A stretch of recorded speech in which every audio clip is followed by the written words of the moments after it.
When Jasmine accepted the 3 a.m. pickup, the passenger name read Vampire King. She assumed it was a Halloween joke.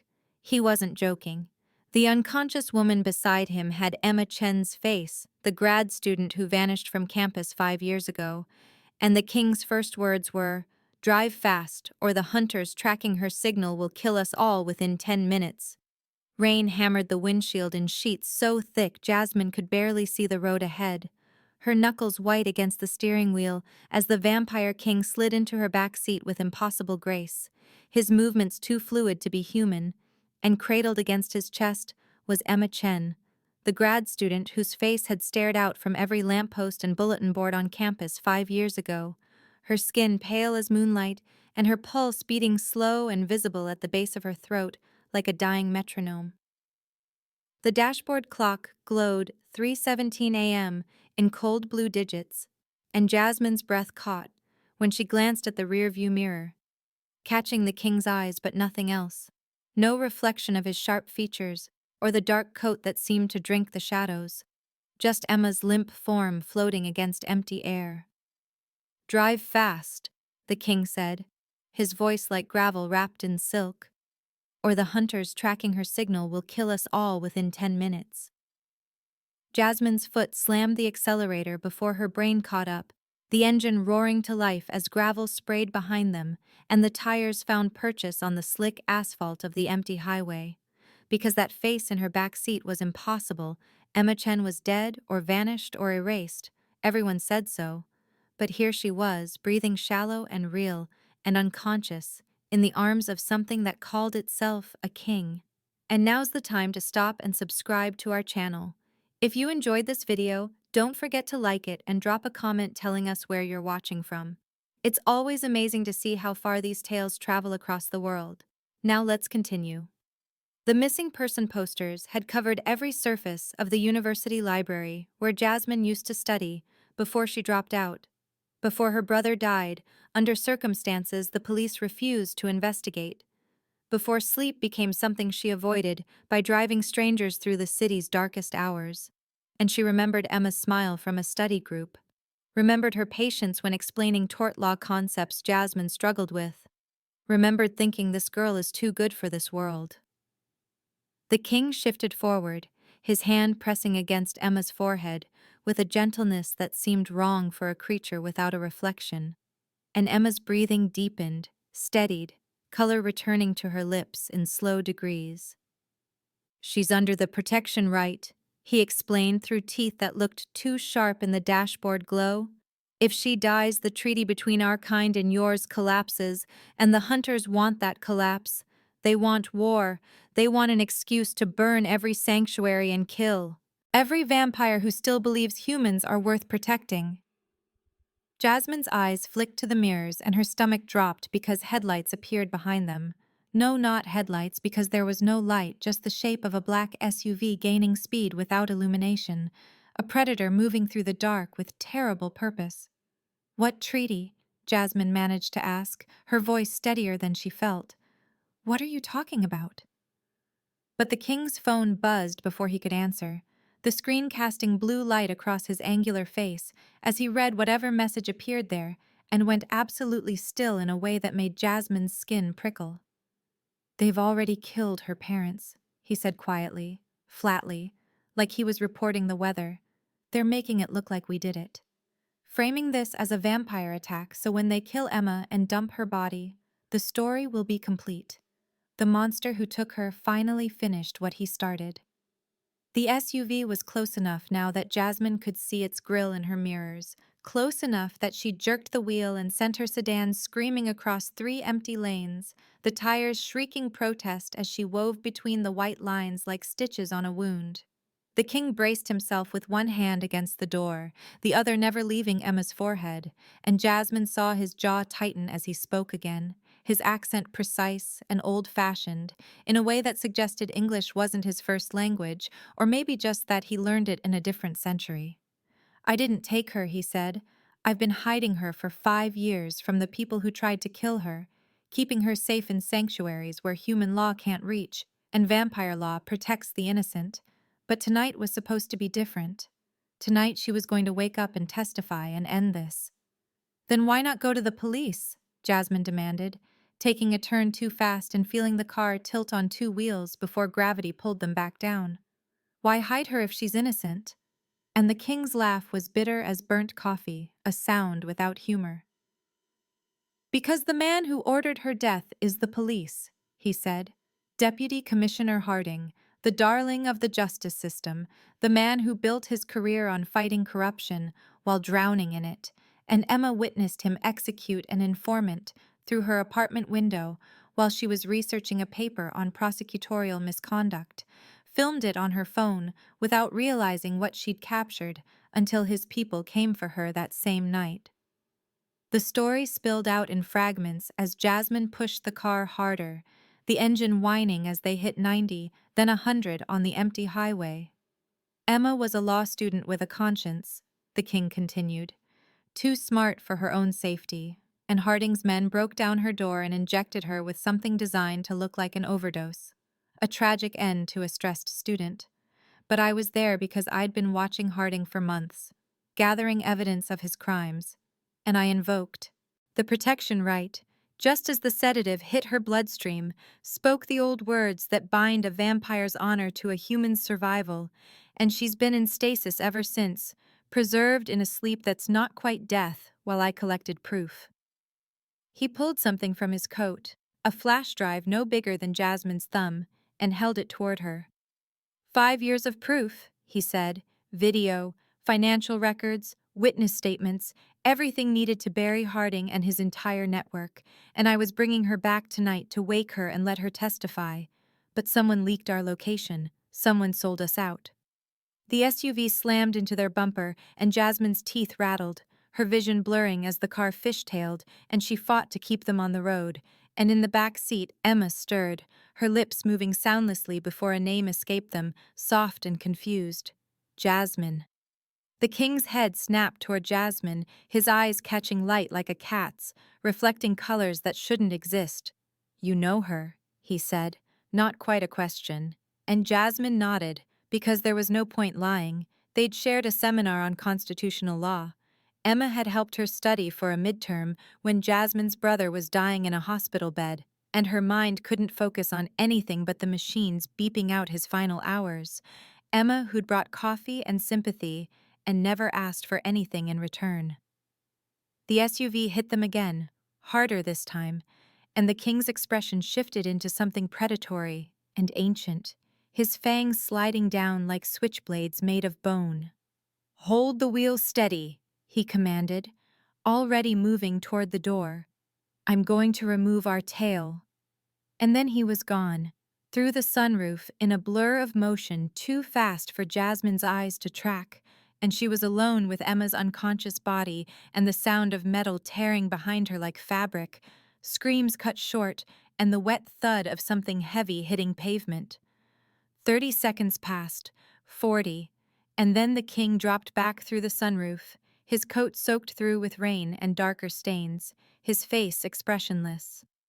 We have 5 minutes before reinforcements arrive, he said, and gave her an address that led to an underground parking garage beneath a hotel Jasmine recognized from the historic district, the kind of place that survived urban renewal by pretending to be a museum.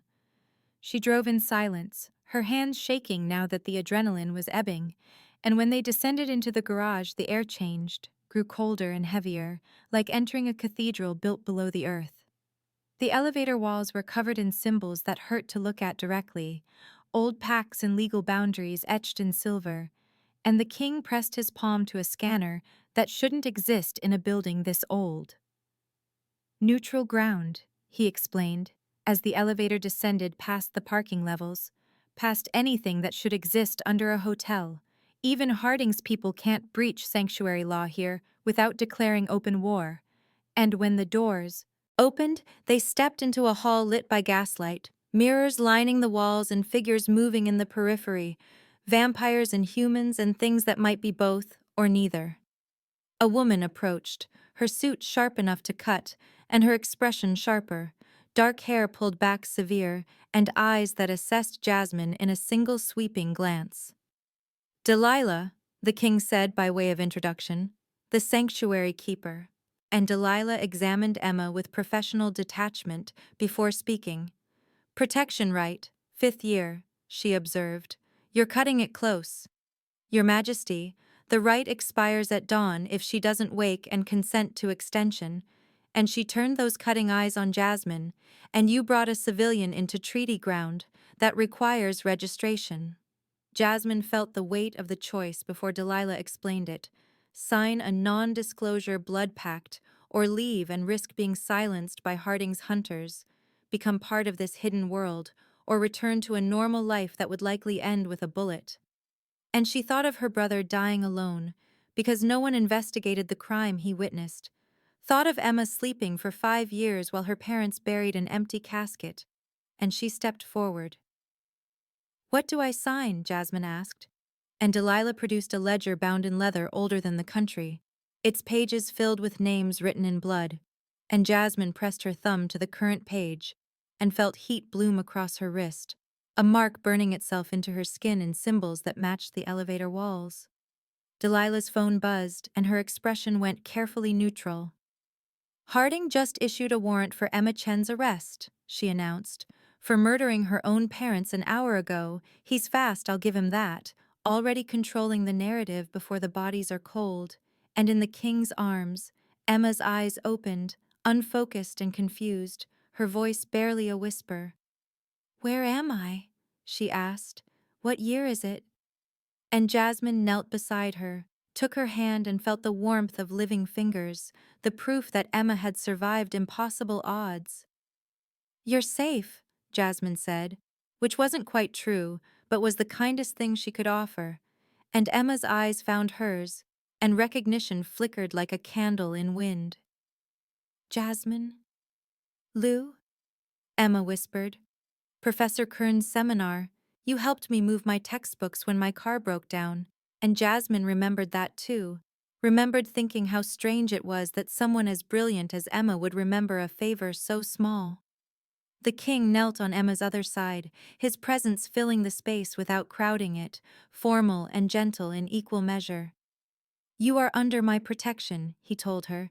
"You have been safe, but the rite expires in 4 hours and you must consent to renew it, or you revert to human law, and Harding will have you executed for your parents' murder before sunrise."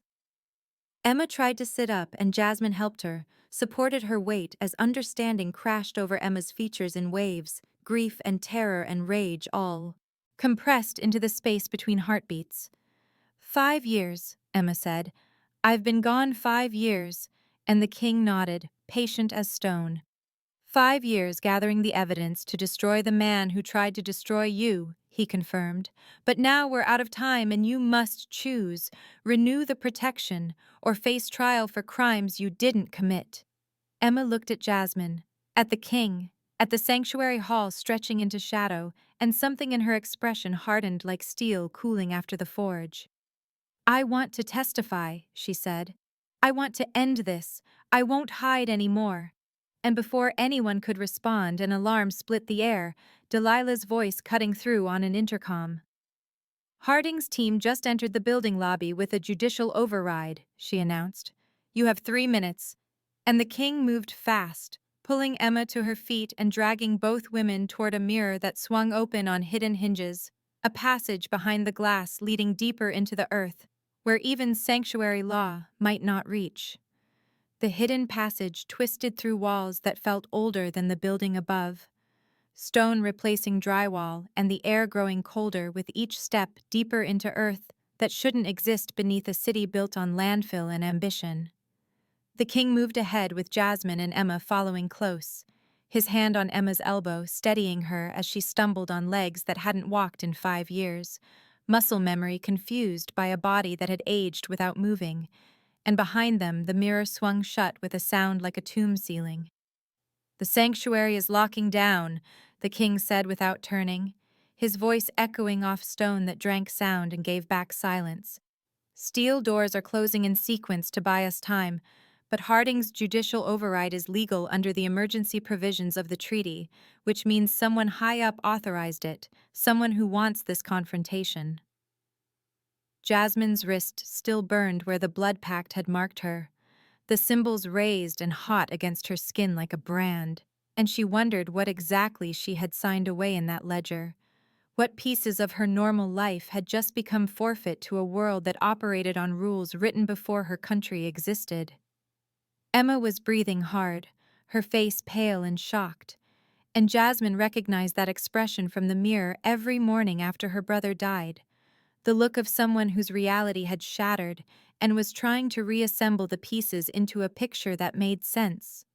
"Where are we going?" Emma managed to ask, her voice stronger than it had been when she first woke, and the king gestured ahead to where the passage opened into a wider chamber lit by the same gaslight sconces that had lined the sanctuary hall, vintage fixtures that somehow still worked despite burning fuel that should have run out decades ago.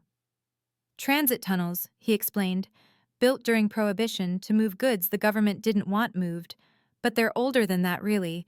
Some of these passages date back to when this city was just a trading post, and my kind used them to move unseen between feeding grounds and safe houses, back when humans still burned witches and anything else that frightened them."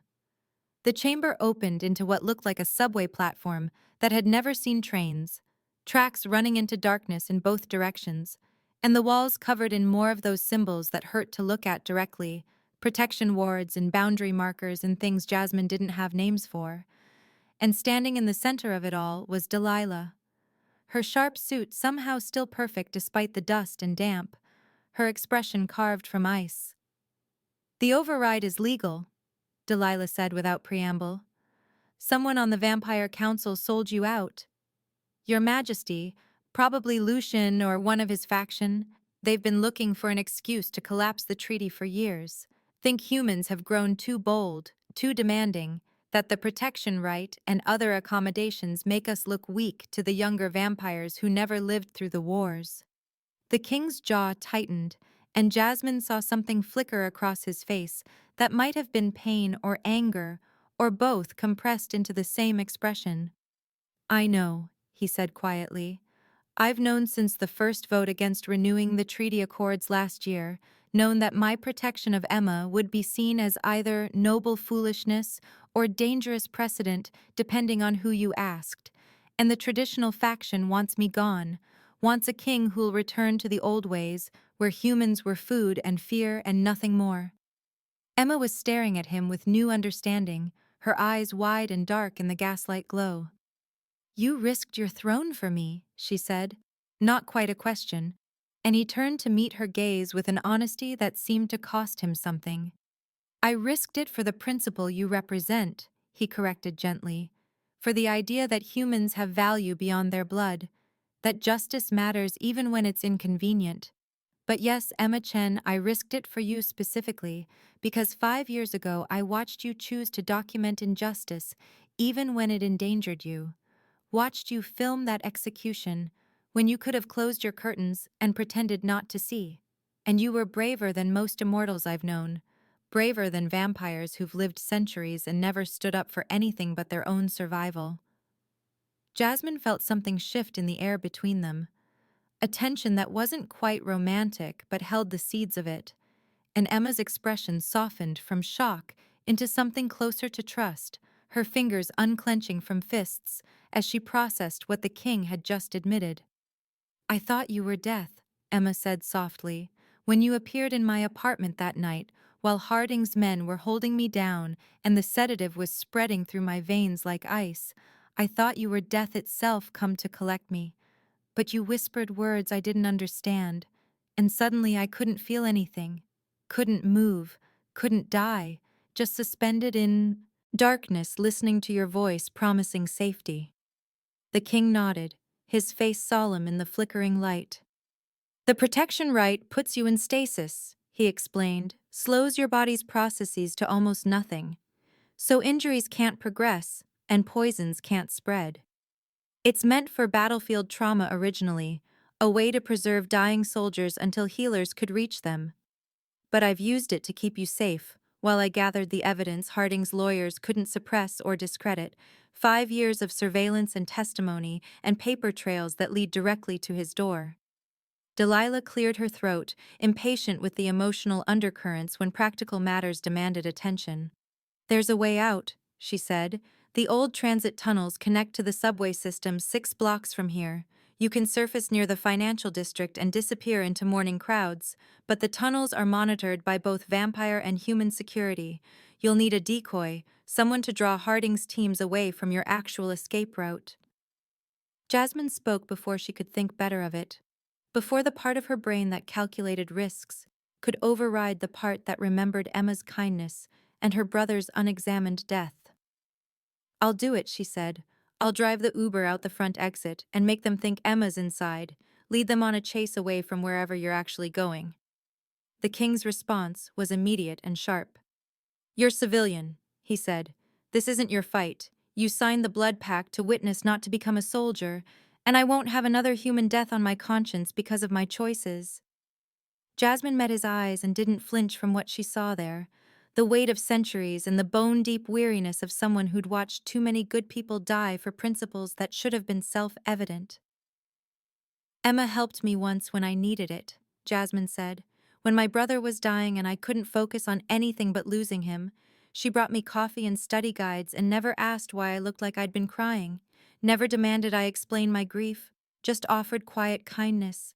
And my brother died because no one protected him from people like Harding, because he witnessed a crime and reported it and ended up in a hospital bed with injuries the police called an accident but I knew were murder, so yes, this is my fight. This has been my fight since I lost him and couldn't prove it."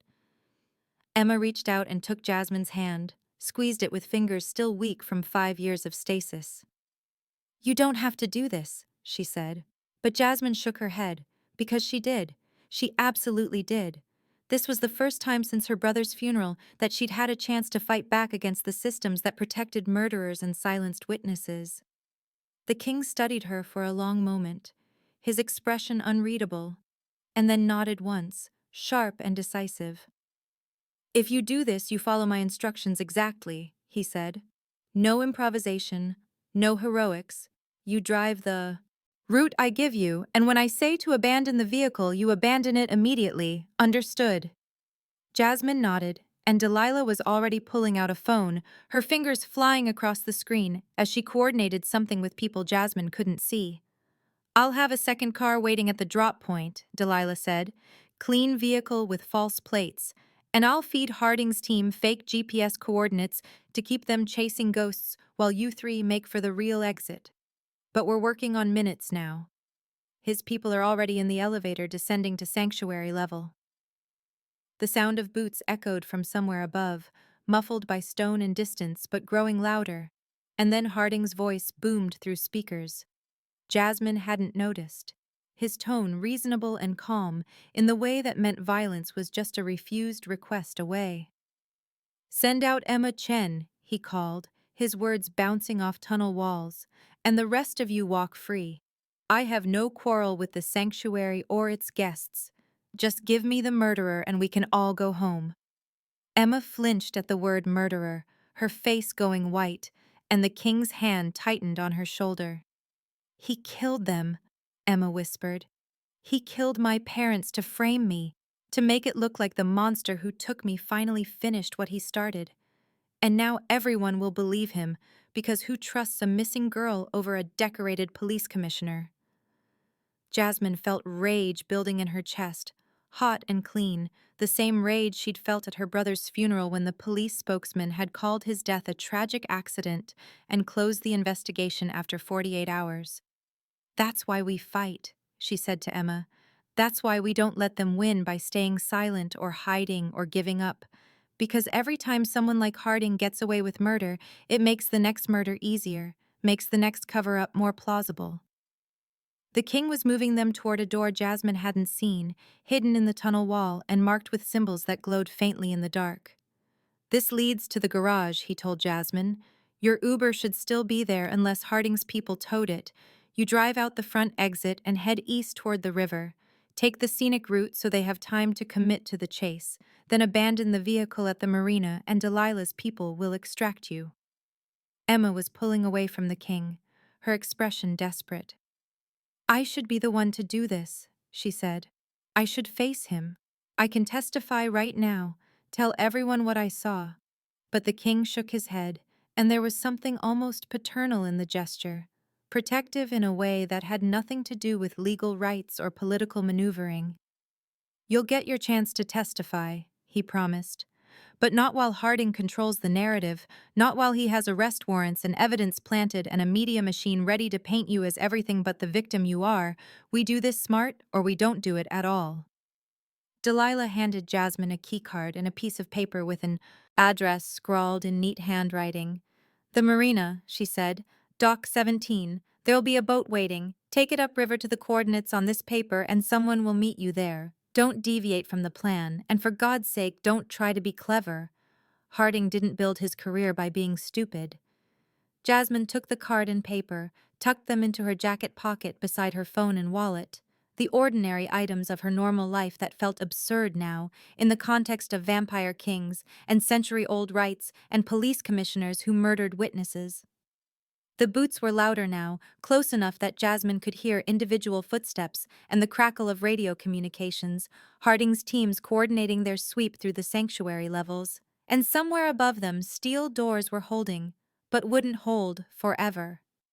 Emma hugged Jasmine suddenly, fiercely, her thin arms surprisingly strong.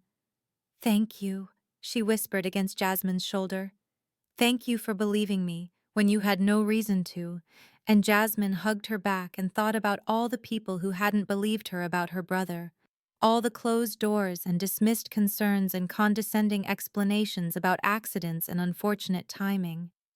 The king opened the hidden door, and beyond it, Jasmine could see the parking garage, her Uber sitting exactly where she'd left it an eternity ago, and she moved toward it on legs that felt steadier than they should, her hands already fishing out her keys. "Remember," the king called after her, "east to the river, then abandon the vehicle.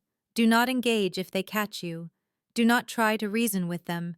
Just run and trust that we'll extract you." Jasmine slid into the driver's seat, and the car smelled like rain and coffee and the fake pine air freshener she'd hung from the mirror 3 months ago. Smelled like normal life and midnight fares and conversations with drunk passengers about their relationship problems, and she started the engine and pulled out of the garage into night that was already starting to gray toward dawn. The city's buildings sharp against a sky going from black to navy to something almost blue.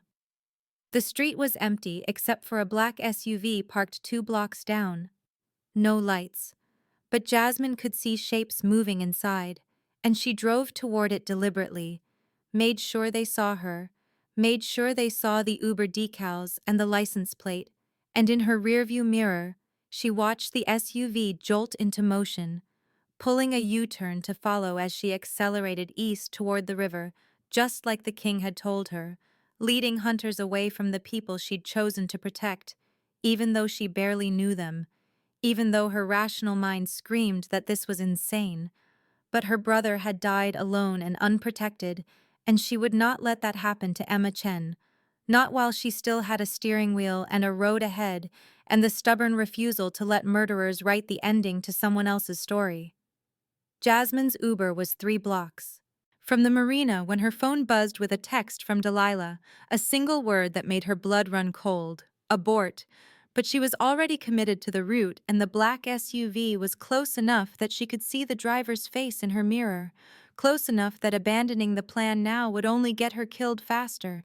So she kept driving and trusted that whatever had changed back at the sanctuary, Emma and the king could handle it without her playing decoy. The sky was lightening in earnest now, dawn creeping over the city's eastern edge like a slow-moving invasion. And Jasmine wondered if the king would have to seek shelter soon, or if that was just movie mythology. Wondered how much of what she thought she knew about vampires was fiction invented by humans who feared what they didn't understand.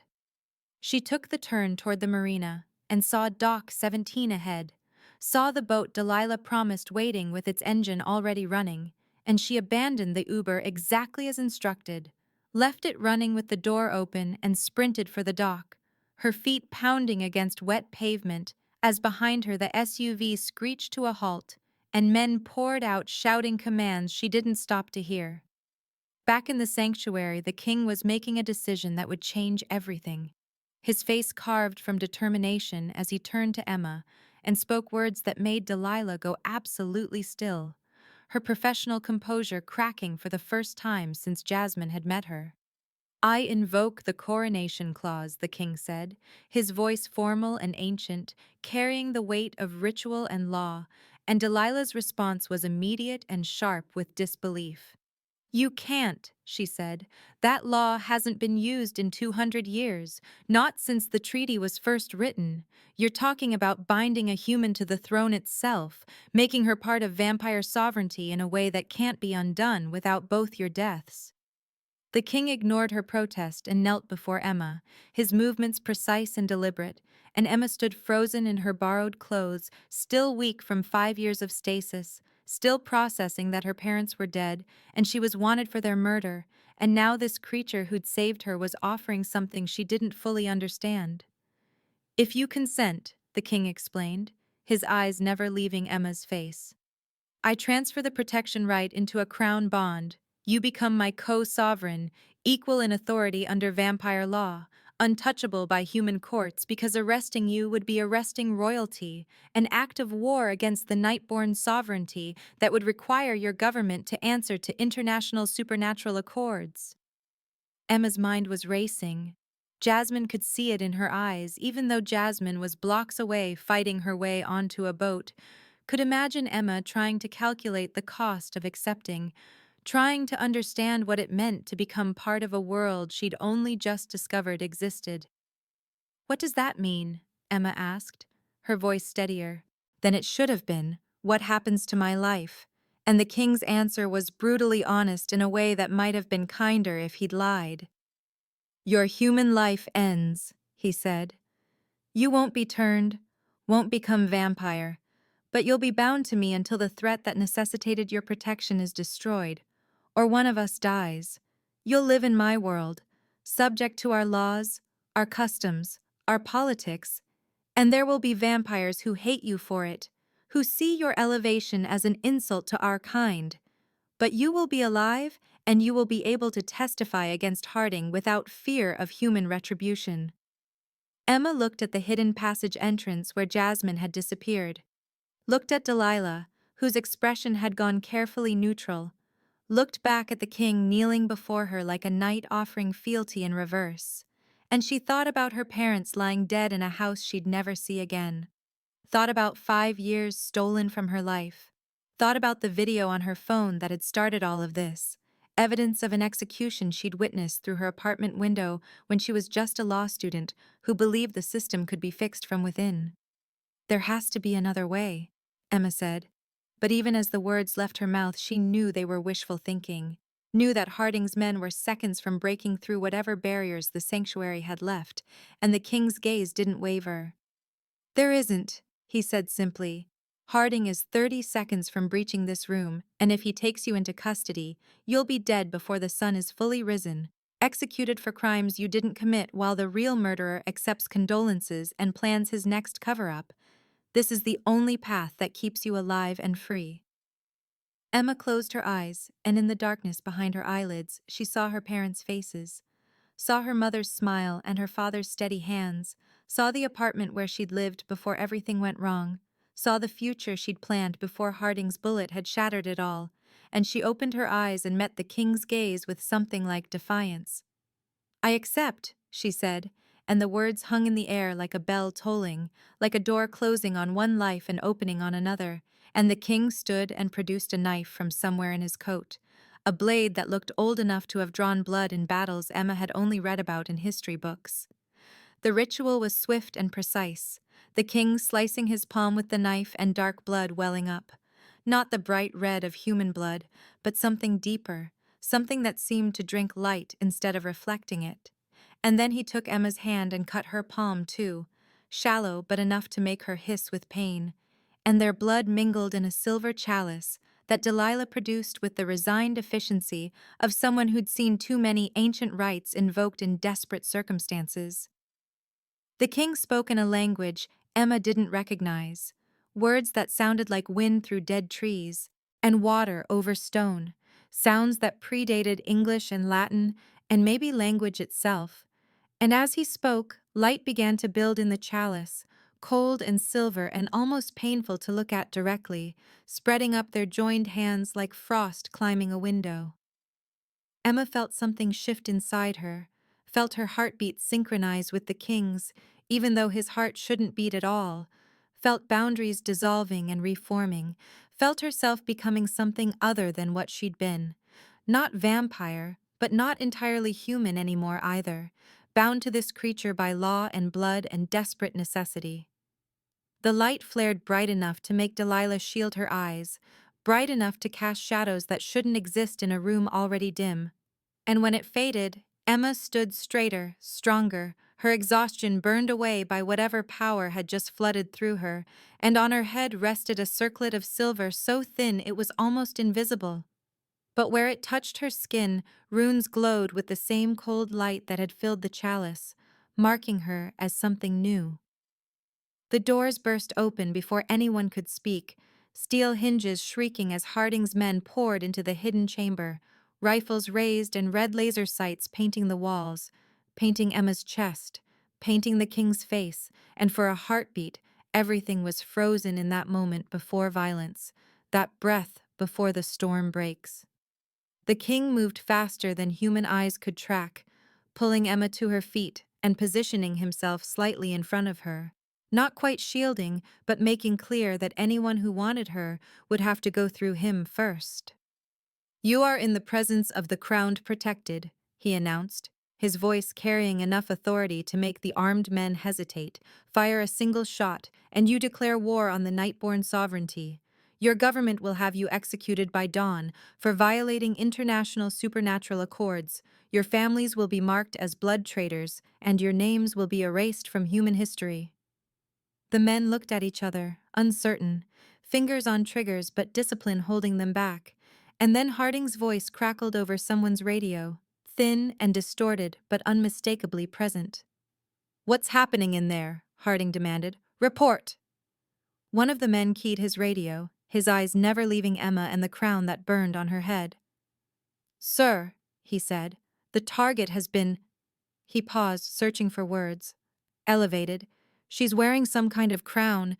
The vampire is claiming diplomatic immunity." The silence on the radio stretched long enough that Emma thought Harding might have disconnected, might have decided to order the shot anyway and damn the consequences. But then his voice came back, tight with barely controlled rage. "Stand down," he said. "Pull back to the lobby and hold position." And the men retreated without another word, backing out of the room with their weapons still raised until they reached the corridor and turned to run. Emma felt her legs try to give out, and the king caught her, his arm around her waist, the only thing keeping her upright, and she realized she was shaking, adrenaline and shock and the aftermath of the ritual all hitting at once. "What just happened?" she asked, and Delilah answered from where she stood near the ruined doors, her expression grim. "You just became the most dangerous piece on the board," she said. "Harding can't touch you without starting a war, but the vampires who wanted the treaty to collapse will see you as a threat. They'll come for you directly now, and they won't be bound by human laws or diplomatic niceties."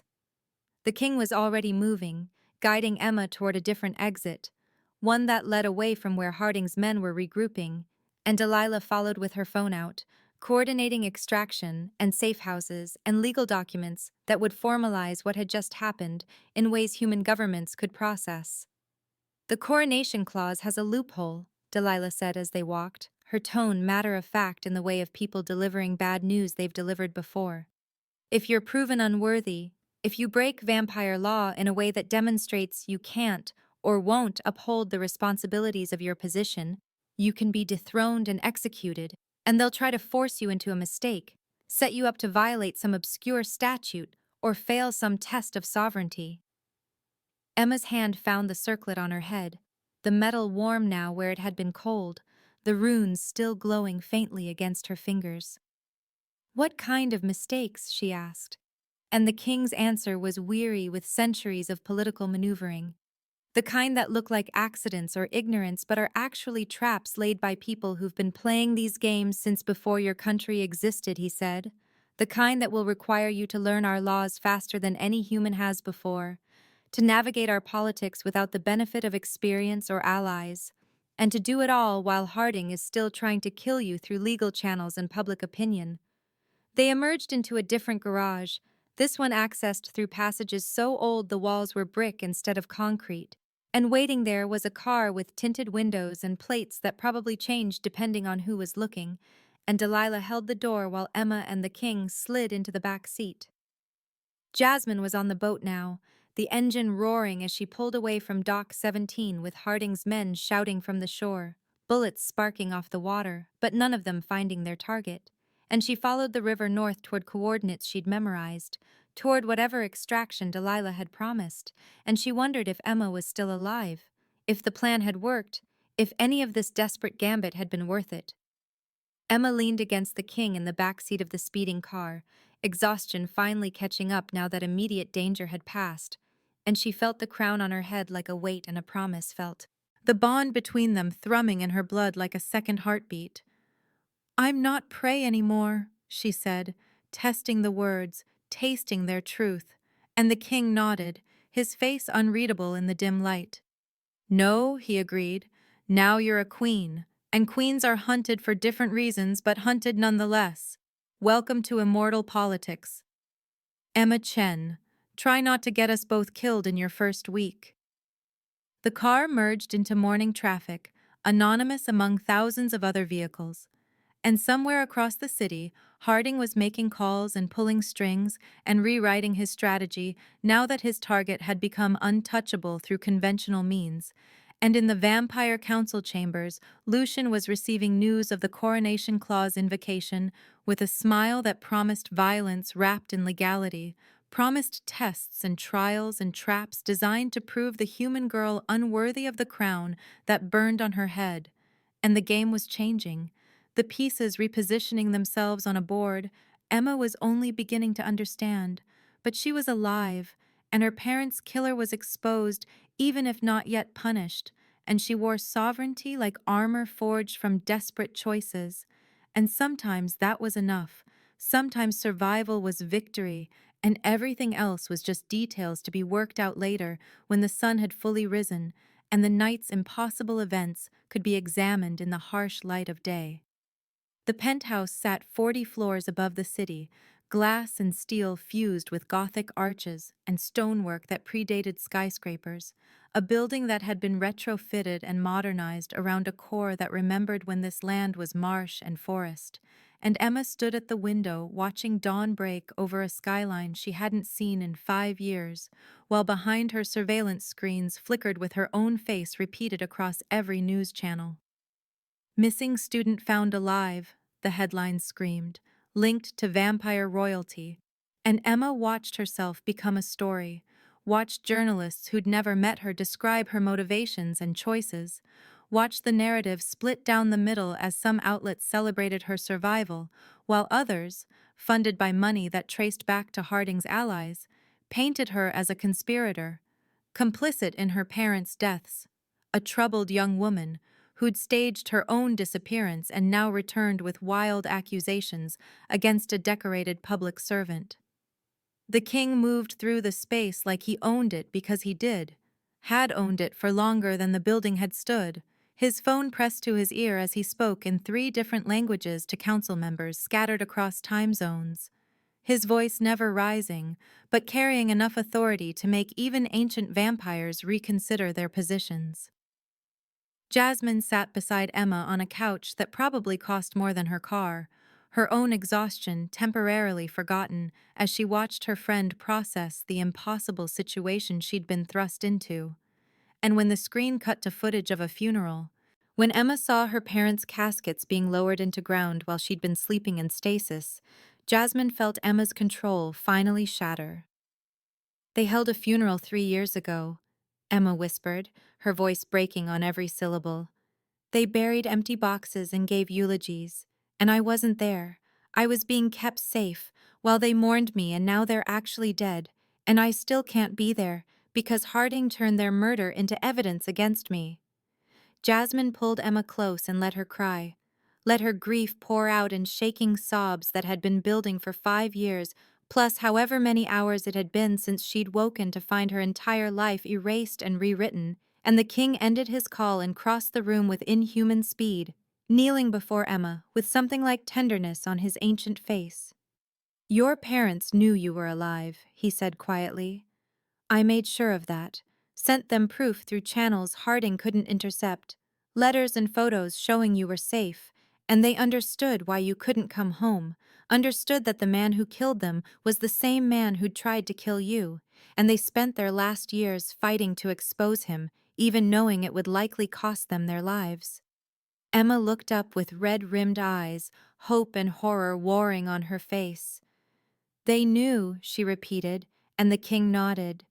"They knew, and they chose to fight anyway because you taught them that justice matters more than safety, that some wrongs are worth dying to make right, and they were brave in the same way you're brave, the same stubborn refusal to let evil win just because it's easier." The screens kept cycling through news coverage, some anchors breathless with excitement over the supernatural angle, others skeptical of the entire story, and a few, the ones Jasmine recognized from investigative journalism awards, already digging into Harding's past, finding inconsistencies in his record, asking questions about other cases he'd closed too quickly. The king stood and turned to Jasmine, his expression calculating in a way that made her spine straighten, made her remember he was a predator even when he was being protective. "I need you to stay," he said. Not a request despite the phrasing. "Emma needs a human advocate, someone who can navigate the world she came from and the world she's entering, someone who understands both and can translate between them, and I'm prepared to compensate you for that service." Jasmine thought about her student loans and her brother's medical debt, the bills from his final hospitalization that she'd been paying off $5 at a time through Uber fares and coffee shop shifts, thought about the life she'd been living in the margins of other people's emergencies, always driving, always moving, never sleeping long enough to dream about the brother who'd died alone in a hospital bed while she'd been stuck in traffic.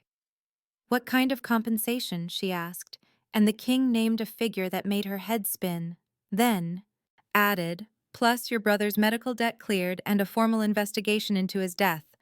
I have resources Harding doesn't control and people who owe me favors in positions that matter." Emma was watching this exchange with new attention, her grief temporarily pushed aside by curiosity, and Jasmine felt the weight of the choice settling on her shoulders. Her brother had died after witnessing a crime he couldn't prove, had been beaten badly enough to cause internal bleeding, and left in an alley where he'd crawled to the street and collapsed. And the police had called it a mugging gone wrong. Case closed, file buried, justice denied. She saw her brother in Emma, saw two people who'd tried to do the right thing and been nearly destroyed for it, and she made her choice the same way she'd made it in the sanctuary, quickly and without second-guessing. "I accept," Jasmine said, "on the condition that when we expose Harding, we also expose everyone he worked with, everyone who helped him cover up murders and silence witnesses. I want the whole network burned down," and the king's smile was sharp enough to cut. "That was always the plan," he agreed. "Half measures just leave room for the rot to spread again." The moment of peace lasted exactly long enough for Jasmine to relax, and then the penthouse door opened without anyone knocking, and a vampire walked in like he owned the place, his suit tailored to perfection and his smile charming in the way that meant danger, his eyes finding Emma and the crown on her head, with an expression that mixed amusement and contempt. "Lucien," the king said, his tone dropping several degrees toward freezing, "I don't recall inviting you to my home." Lucien's smile widened as he helped himself to a drink from the bar, pouring whiskey that probably cost more than Jasmine's monthly rent into crystal that caught light like trapped stars.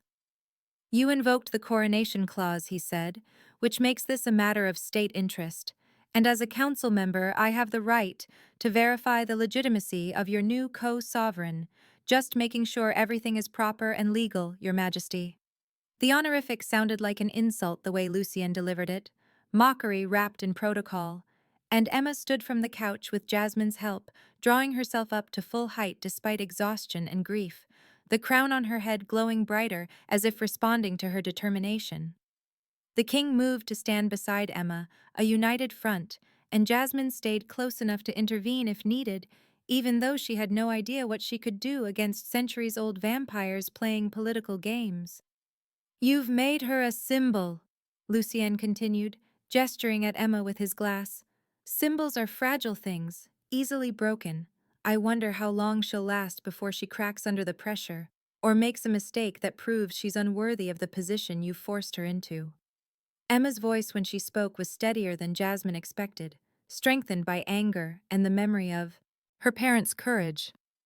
"I'm not a symbol," Emma said. "I'm a survivor, and a witness, and now apparently a queen, and I'll last exactly as long as it takes to see justice done." Lucian laughed, genuinely amused, and set his glass down with deliberate care. "Well then," he said, "let's test that conviction. I invoke the trial of worthiness, under the provisions of the coronation clause. Let's see if our new queen can prove she understands the laws she'll be expected to uphold." The king's hands curled into fists, the only sign of his rage, and Delilah appeared in the doorway looking grim, her phone already out and recording because trials invoked under ancient law required witnesses and documentation.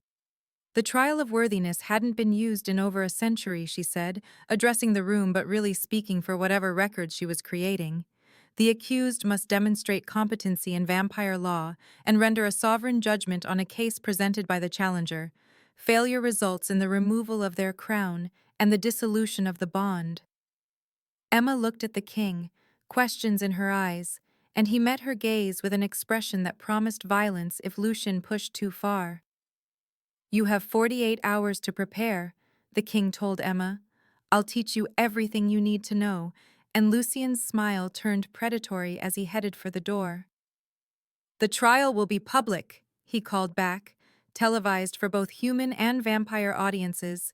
"Transparency is so important in matters of sovereignty. If she fails, the whole world will watch her fall, and then Harding can have what's left." The door closed behind him and Emma swayed, caught between exhaustion and panic, and Jasmine guided her back to the couch while the king started making calls, mobilizing resources and lawyers and political allies who owed him favors.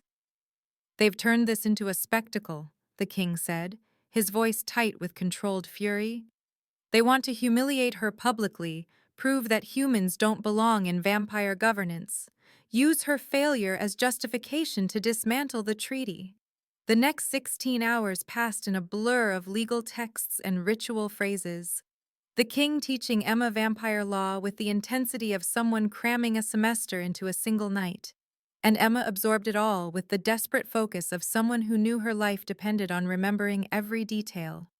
Jasmine watched and took notes, asked clarifying questions when Emma was too overwhelmed to form them, and in the gaps between lessons she researched Harding's past on her laptop, following money trails and connection maps that led to shell corporations and offshore accounts. She found the link at hour 12, found proof that Harding and Lucian had been in contact for years, found financial transactions that suggested they were working together, Harding wanting Emma dead and Lucian wanting the treaty broken, two goals that aligned perfectly if Emma failed the trial and lost her protection. Emma sat at a desk surrounded by books written in languages she was learning to read, her eyes bloodshot and her hands shaking from exhaustion and caffeine, and when Jasmine brought her coffee, Emma looked up with something like despair. "I'm not a queen," Emma said, her voice cracking. "I'm a law student who can't even save herself. How am I supposed to make sovereign decisions about vampire politics when I barely understand the laws?" Jasmine set the coffee down and took Emma's hands, squeezed them tight enough to ground them both. "You already saved yourself," Jasmine said. "You survived 5 years when they wanted you erased. You woke up and chose to fight instead of hide. You accepted a crown because it was the only way to stay alive and fight for justice. That's power, Emma. That's sovereignty. The rest is just memorization and performance." The king looked up from where he was reviewing case files, his expression softening in a way Jasmine rarely saw, and he crossed to where Emma sat and opened a book to a specific page, a ritual phrase written in script that looked like art. "Read this," he instructed, his hand resting on the page near Emma's, their fingers almost touching, and Emma read the words haltingly, pronunciation improving with each repetition until the king nodded approval. "Why did you really choose me?" Emma asked suddenly, looking up at him with exhaustion making her brave enough to ask what she might have avoided otherwise. And the king was silent for so long Jasmine thought he wouldn't answer. But then he spoke with the honesty of someone too tired to maintain careful distance. "Because you reminded me what it means to fight for something beyond survival," he said. "Because in centuries of existence, I'd forgotten that some humans still choose justice over safety, still document crimes even when it costs them everything, and watching you make that choice 5 years ago woke something in me I thought had died, made me want to protect that courage instead of just witnessing it fade." The moment stretched between them, intimate despite Jasmine's presence, and then Delilah burst into the room with news that shattered whatever understanding had been building. "We have a spy," she announced. "Someone in your household feeding information to Lucian, someone who's been reporting on Emma's preparation and weaknesses." The king's rage was immediate and cold, and within an hour, he'd identified the traitor through methods Jasmine didn't want to examine too closely, had the servant brought before an emergency council session, and extracted a confession that implicated Lucienne in espionage and conspiracy. But Lucienne had diplomatic immunity, untouchable without proof of treason that would hold up under international supernatural law.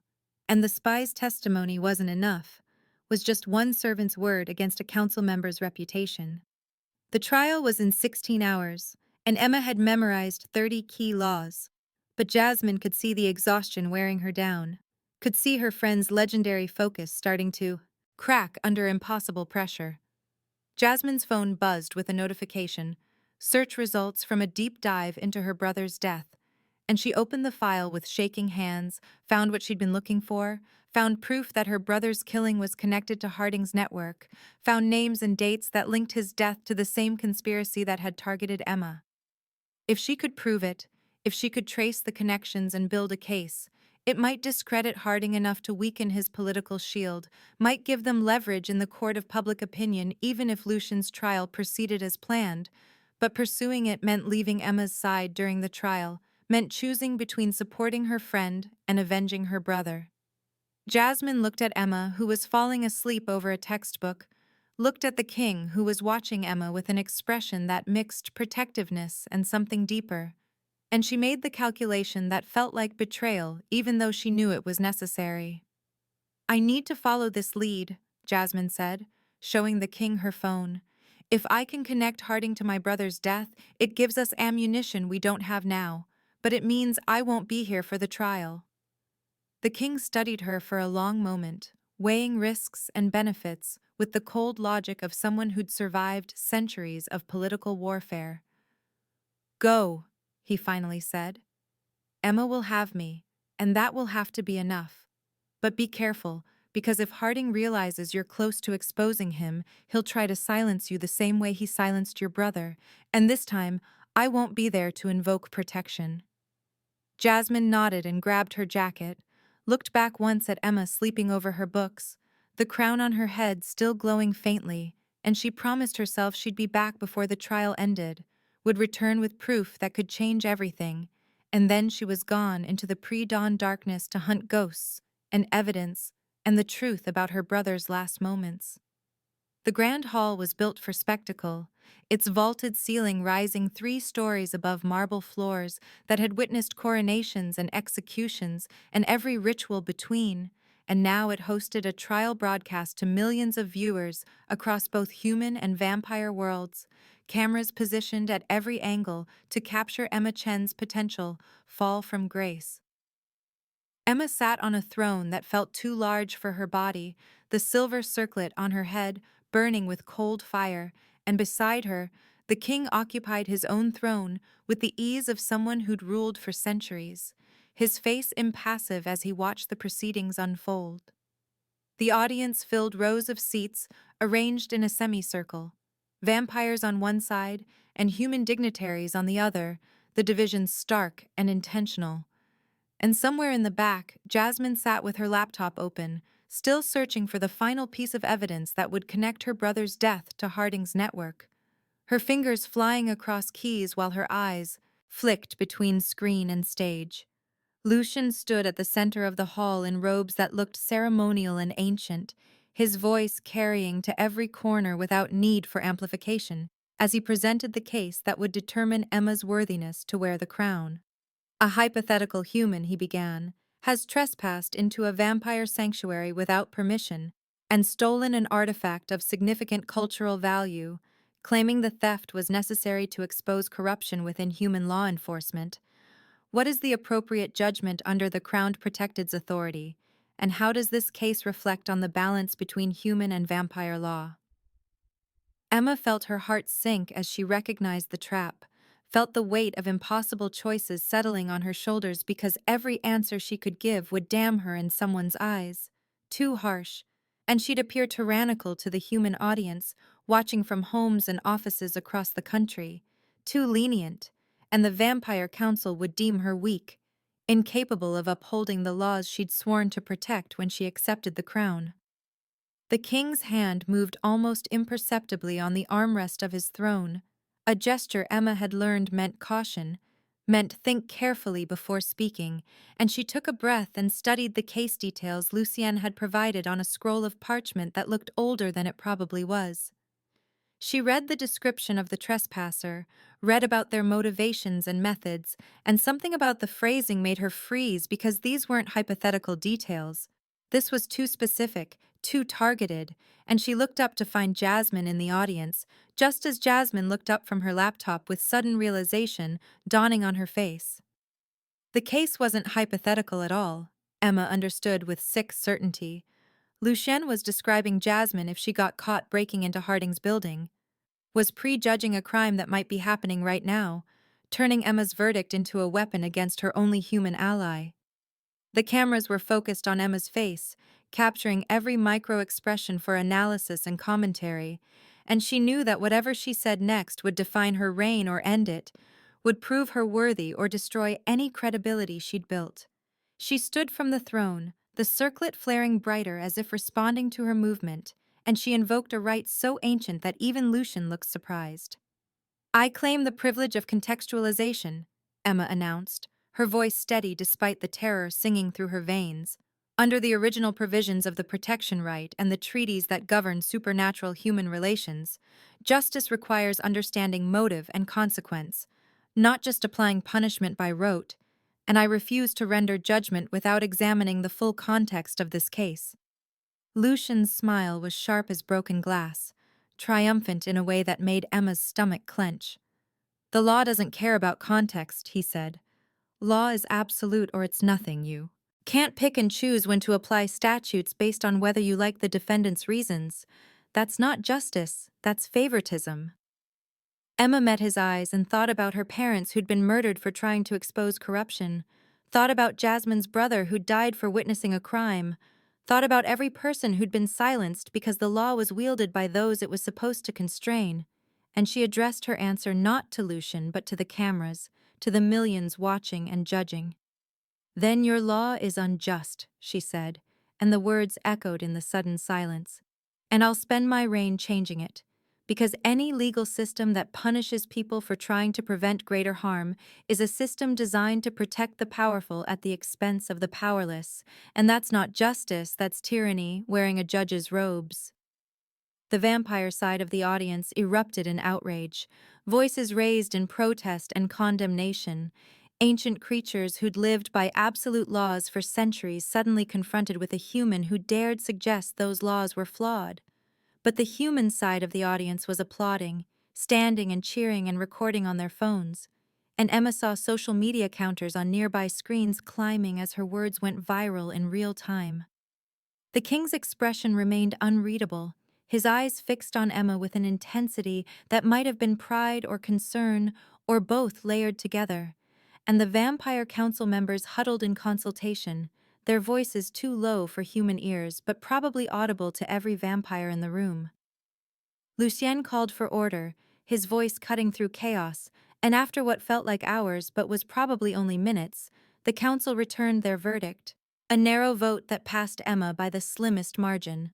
7 votes to 6 with 2 abstentions, barely enough to let her keep the crown, but nowhere near enough to give her real authority. Lucian's faction stood as one and walked out of the hall, a symbolic rupture that made clear the vampire world was fracturing along fault lines Emma's elevation had exposed, and she sank back onto the throne feeling simultaneously victorious and defeated, alive but isolated, crowned but vulnerable. The celebration was just beginning when Delilah appeared beside the king's throne, her face grim, and she leaned close to whisper something that made the king go absolutely still, in a way that terrified Emma more than Lucian's open hostility. News broke across the screens mounted around the hall, interrupting coverage of the trial with breaking reports. Local driver arrested in connection with domestic terrorism investigation, caught trespassing in government building, and there was Jasmine's face, her driver's license photo displayed beside footage of her being led out of an office complex in handcuffs, federal agents surrounding her and Harding himself visible in the background, looking satisfied. Emma stood so fast the throne rocked behind her, the crown on her, head flaring bright enough to make nearby vampires shield their eyes. "I'm going to get her back," she announced to the king, to Delilah, to anyone listening, and the king was already moving, already planning, his phone out and calls being made before Emma finished speaking. The next hours passed in tense negotiation, the king and Emma leveraging every legal advantage her new status provided, demanding Jasmine's release on grounds that she'd been acting as an agent of the crown protected, and thus fell under diplomatic immunity, but Harding had charged her with terrorism, claimed she'd planted evidence rather than discovered it, and federal prosecutors were treating it as a national security matter that superseded vampire treaty provisions. Emma watched Jasmine's interrogation on a screen in the penthouse, watched her friend stay silent despite threats and inducements, watched her refuse to implicate Emma or the king or anyone else, and she made a decision that the king immediately tried to talk her out of. "I'll trade myself," Emma said. "I'll submit to human court interrogation if they release Jasmine and allow an independent investigation into my parents' deaths. Put me in front of Harding and cameras and let him try to break me." The king's objection was immediate and vehement. "You'll lose every protection," he said, "the moment you step outside vampire jurisdiction. Harding can have you killed. They'll murder you in that courtroom and call it suicide or accident or justified force. I won't allow it." Emma met his eyes and saw genuine fear there. Saw a creature who'd lived centuries suddenly terrified of losing someone he'd known for days, and she took his hand with a gentleness that surprised them both. "Then you'll have to trust that I can survive it," she said, "like you trusted me 5 years ago when you invoked the Protection Rite. Trust that I know what I'm doing even if it looks like suicide." The trade was arranged at a neutral site, a glass-walled courthouse at the edge of downtown where dawn was just breaking over the skyline, and Emma walked in flanked by federal agents, while Jasmine was released into the king's custody, the 2 women passing each other at the entrance, with barely time for eye contact. Jasmine grabbed Emma's arm, her voice desperate. "Don't do this," she begged. "He'll kill you in there." But Emma pulled free with a smile that felt braver than she was. "You risked everything for me," Emma said. "Now it's my turn." And then she was through the doors, and Jasmine was being guided to a car where the king waited with Delilah and a team of lawyers ready to fight whatever charges remained.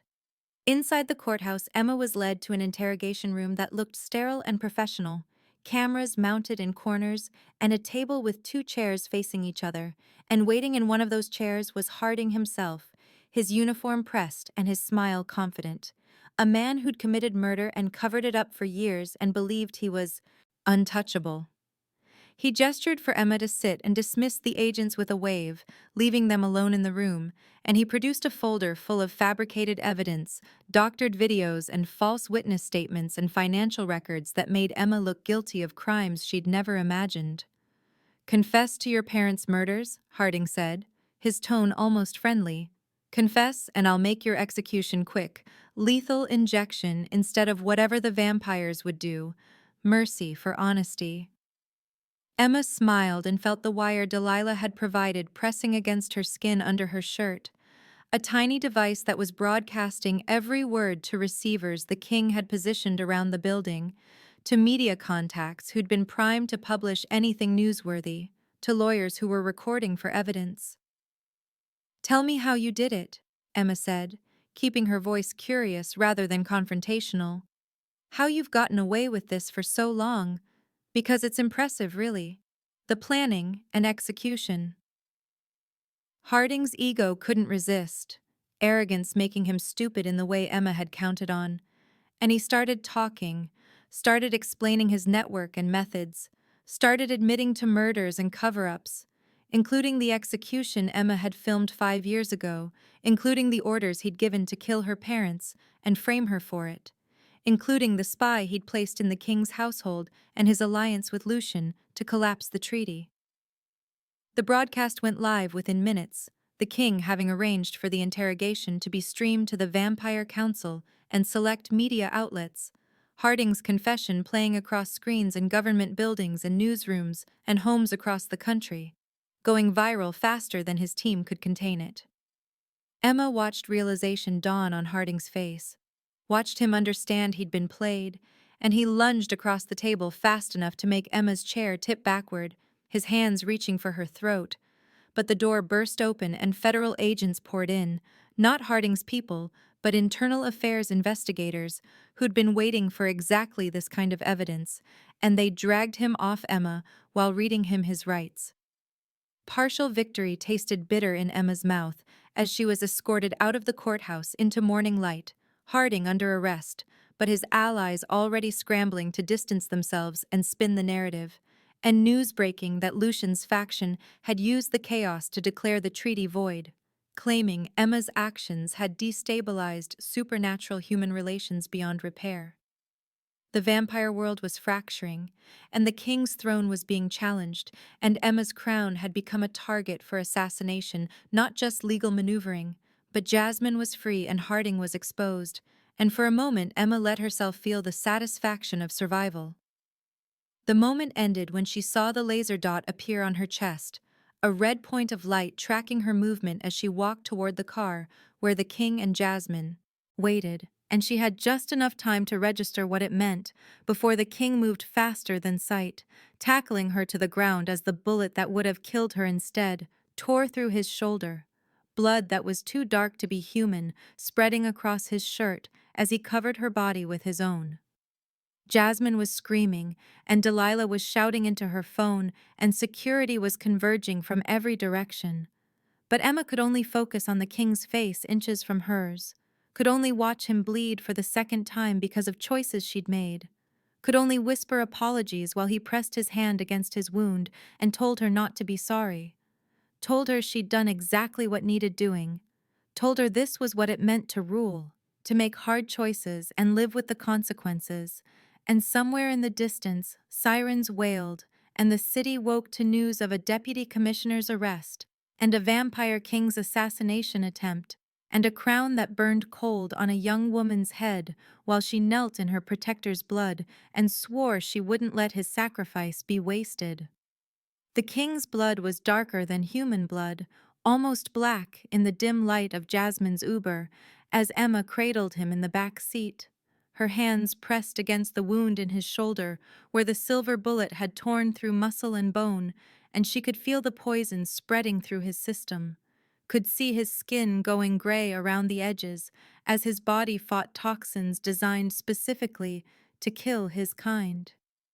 Jasmine drove like she was outrunning death itself, weaving through morning traffic with the kind of reckless precision that came from thousands of hours behind the wheel, and Emma whispered the Protection Rite incantation she'd memorized during those frantic hours of preparation, the same words the king had spoken over her 5 years ago when Harding's sedative was killing her by degrees. The words felt clumsy in her mouth, pronunciation imperfect compared to how the king had delivered them with centuries of practice. But she spoke them anyway, over and over like a prayer. And she felt something shift in the air between them, felt the bond that connected them through the crown pulse with energy that might have been magic or might have been simple desperation. The king's eyes opened, focusing on her face with effort. "You're saying it wrong," he managed. "The accent is on the second syllable, not the first." And Emma would have laughed if she wasn't terrified, would have pointed out that grammar corrections were absurd when he was bleeding out in her arms. But instead, she adjusted her pronunciation and kept speaking, kept the incantation flowing while Jasmine took corners too fast and ran red lights that flashed uselessly behind them. They reached the sanctuary in record time, Delilah already waiting at the entrance with a medical team that moved with supernatural speed, lifting the king from the car and rushing him into depths Emma hadn't yet seen, and she followed. Because leaving his side felt impossible now, felt like abandoning him the way he'd never abandoned her. The medical bay was a strange fusion of ancient healing practices and modern technology, herbs hanging from rafters above surgical equipment. And Delilah worked on the king, with hands that had probably saved countless lives over however many centuries she'd been alive, extracting the silver bullet and flushing the poison from his system with treatments that looked more like alchemy than medicine. "He'll survive," Delilah said, after what felt like hours, but was probably only 40 minutes. "The wound isn't fatal and we caught the poison early enough, but recovery will take weeks, and he'll be weak, vulnerable in ways he hasn't been for centuries, and you can be certain Lucian's faction will use this window to strike. They'll come for the throne and for you, because without him at full strength, your only protection is the crown itself."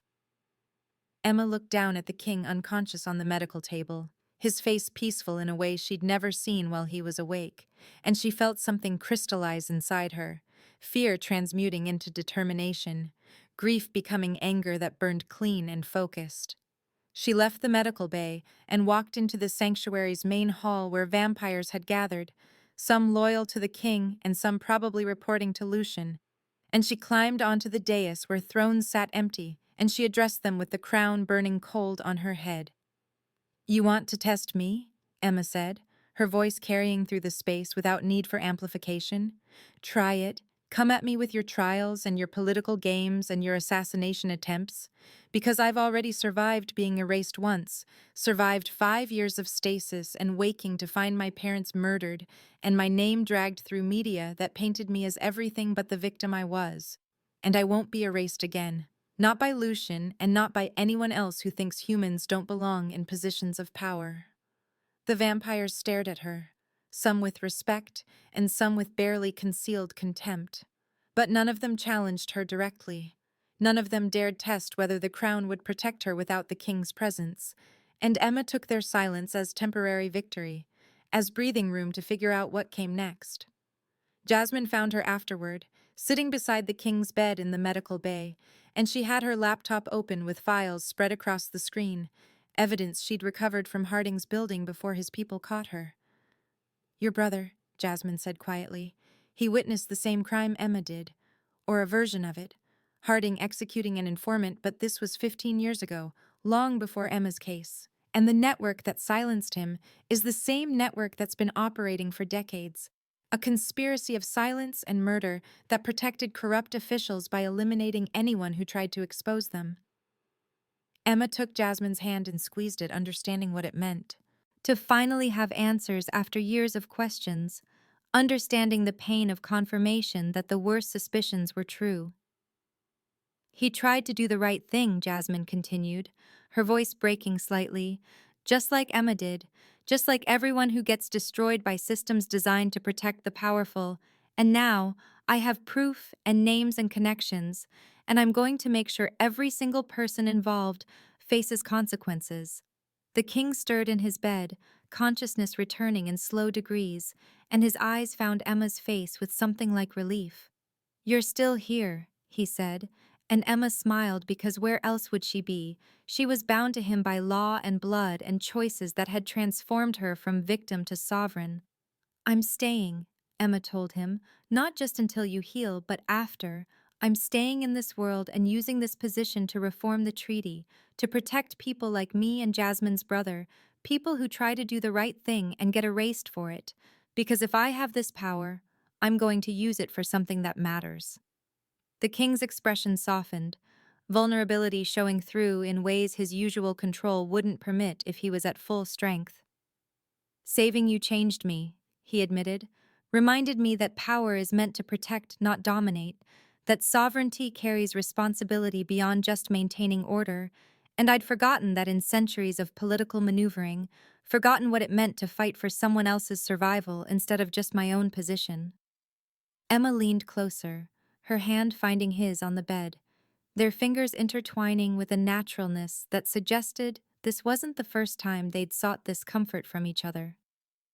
"We're bound now," she said softly, "not by law alone, but by choice, by the decision to keep fighting even when it would be easier to hide. And I choose this, choose you, choose the impossible position you've put me in, because it's also the first time I've had real power to make things better."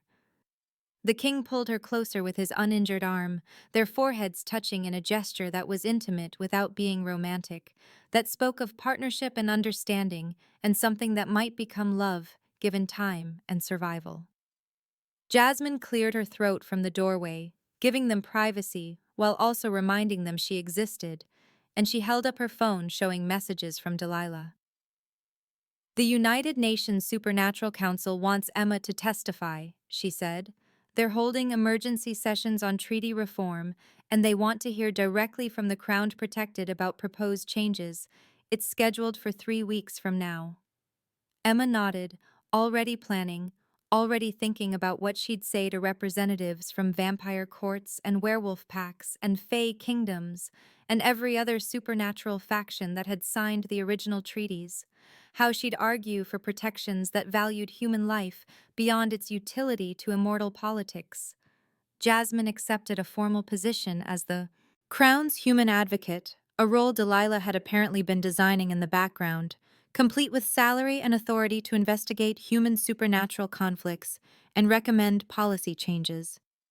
Jasmine would bridge the two worlds, would use her understanding of both to prevent future tragedies like her brother's death, like Emma's 5-year disappearance, and she'd honor her brother's memory by making sure his death meant something.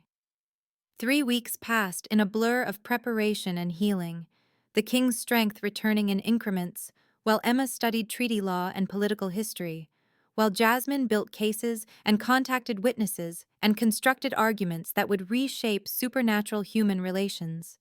The assassination attempt had sparked outrage in both communities. Humans angry that vampire politics had spilled into their world with sniper bullets. Vampires angry that Lucian's faction had violated sanctuary protocols by targeting the Crowned Protected. And the resulting pressure forced conversations that had been delayed for decades. The morning of Emma's testimony arrived with clear skies and the kind of crisp air that promised autumn, and Jasmine drove her Uber through streets that looked exactly like they had the night this all started, empty and dark and full of possibility. Her phone pinged with a pickup request, and she smiled when she saw the passenger name, Emma Chen, and she pulled up to the penthouse where Emma emerged dressed in modern clothes that somehow made the crown in her bag seem less like fantasy and more like responsibility she'd chosen to carry. Nervous, Jasmine asked as Emma slid into the back seat, and Emma's response was honest, in the way she'd learned to be since waking from 5 years of stasis. "Terrified," Emma admitted. "But I've learned to work with that. Learned that fear just means the stakes matter, and I should pay attention." The king emerged from the building and took the front passenger seat, his shoulder healed enough that he moved without obvious pain, and he watched the sunrise through the windshield with appreciation that suggested he didn't take such simple pleasures for granted. They drove through streets waking to a new day, past billboards advertising public awareness campaigns about the Protection Rite and supernatural rights, past newsstands where magazines featured Emma's face with headlines like "The Crowned Protected Who Changed Everything," and Emma watched the city transform around the narrative she'd become part of, watched humans and vampires and others begin to see each other as something beyond threat or resource. Jasmine's phone buzzed with a text from an unknown number, words that made her hands tighten on the wheel. "Your brother wasn't the only one," the message read. "There are others, people who witnessed crimes and were silenced, people whose deaths were covered up by the same network Harding ran. We need to talk." Jasmine showed the message to Emma and the king, watched their expressions shift from calm to calculating, and she understood that the work wasn't finished, that exposing Harding had only revealed the surface of something deeper and older and more entrenched than any of them had imagined. "Where to?" Jasmine asked, checking the address for the United Nations building where supernatural representatives were gathering, and Emma's answer was simple but carried weight beyond geography. "Forward," Emma said. "We go forward because that's the only direction that matters, forward into whatever comes next."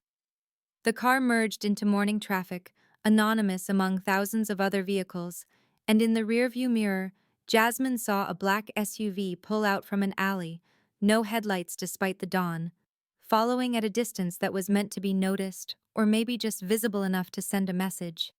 The king saw it too, his reflection still missing in the mirror, but his awareness sharp, and he glanced back at Emma, who met his eyes with understanding that they were still targets, still playing a game that had rules they were only beginning to learn. "The game isn't over," Jasmine said, more statement than question. And Emma touched the crown in her bag, felt its cold metal and burning runes, felt the weight of sovereignty she'd accepted and the responsibility that came with it. "It's only just begun," Emma agreed, and her smile was fierce with the kind of determination that came from surviving impossible odds, from being erased and choosing to return louder and stronger, from understanding that real change required fighting battles that never truly ended but could be won in increments. Jasmine drove toward the United Nations building and the testimony that would reshape treaties and the future that waited beyond this moment. And behind them the black SUV followed, patient and persistent, a reminder that victory was temporary and vigilance was survival. And Emma Chen, who'd once been a missing student and was now a crowned sovereign, settled back in her seat and prepared to face whatever came next, with the same stubborn courage that had brought her this far, that had saved her life and changed the world, and promised that the story wasn't ending but evolving, that every ending was just another beginning wearing different clothes, and the city woke around them to possibilities that hadn't existed before. A grad student filmed a murder and a vampire king decided some humans were worth saving, and an Uber driver chose to fight instead of flee. And the morning traffic flowed forward, carrying them all toward futures unwritten and full of danger and hope in equal measure.